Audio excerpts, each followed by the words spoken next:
Hello, my name is Jorge Cisternas. And I'm Hassan Zock-Obregon. I'm Chris Guerra. And we're Team 17.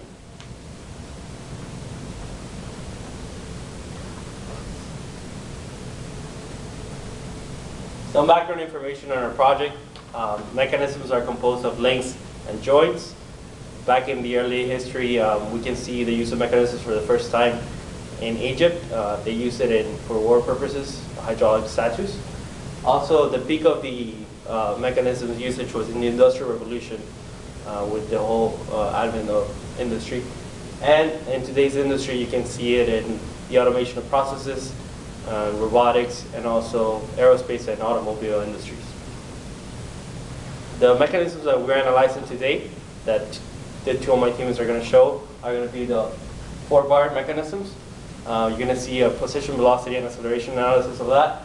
And we did a double crank mechanism, which full rotation 360-degree angle. And a slider crank that's going to be synthesized, and that would create an animation for it and an application too. We were tasked with finding the position, velocity, and acceleration of a 4-bar mechanism. The data that was given to us was R2 and R3 as well as data 1. We were also given the velocities and acceleration of data 2. We had to use a depending variable of a data 2 from the increments of 1 between 0 and 360. We also chose the values of R1 and R4, which are 15 and 22 centimeters respectively. And we chose those values so that we could have full rotation in the crank. In order to find, using data 2, we were able to find data 3 and data 4 using the formulas presented.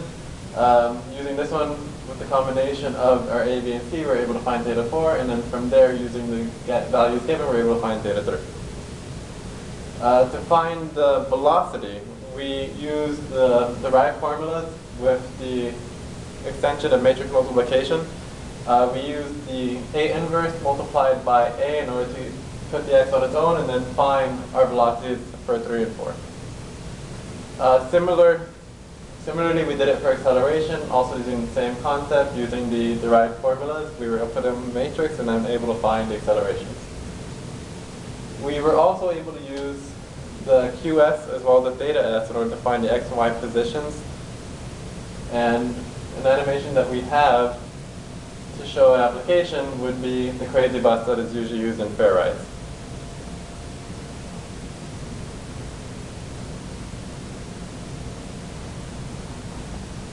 So the next part is to synthesize a slider crank mechanism based off of given coupler point positions. Using the position of A, we were able to find the center of the first joint using the relationship of a circle and 3 points equidistant from that center. Then we were able to find the 3 pole positions based off of the 3 coupler positions. And with those 3 positions, we were able to mirror one of them over the other 2 to create a circle of sides. With that circle of sides, we found the center and the radius of it, and that would help us find the final slider length. Once we have the circle of sides, we chose an arbitrary x value and plugged that into the circles to find its corresponding y value.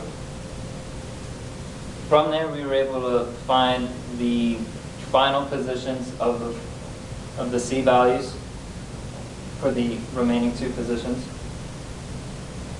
Now, we were able to optimize this in a way that every time we iterated off of an arbitrary x value, our link would lock up and not fully rotate. So what we did was we inspected all of them in a SolidWorks animation and found that the x value of 0 gave us the largest range of motion, and we worked from there. So here's the verification of point 1. We have A1, B1, C1. As you can see, C1 is directly beneath A0, which is around the origin. And we have a negative value for C. Here we have a negative, our A value is now on the negative x-axis, and so is our C. And finally, our third C point, we have a very large x value, which explains why our slider is all the way on the right-hand side. Now here's an animation that shows our crank, and it does not fully complete its rotation. You can see it'll lock up right when the A link reaches the top. And also, point 3 that I demonstrated was out here is not in the same closure as 1 and 2. So to help with the range of motion, we found that if we increase the length of R3 to where it's larger than the max distance from A to the slider frame, it would allow a full range of motion as demonstrated in this animation.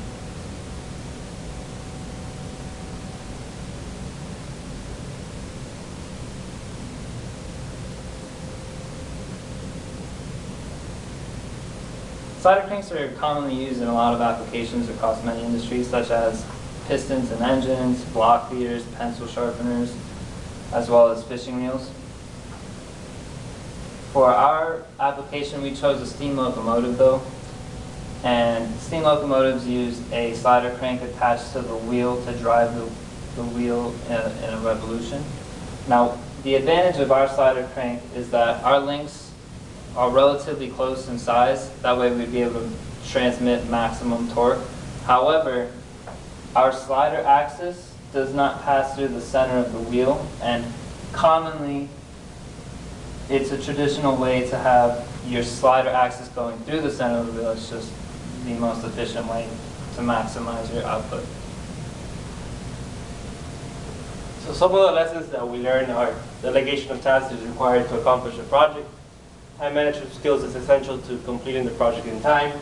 And mechanisms like these that you saw in this presentation are used throughout various industries.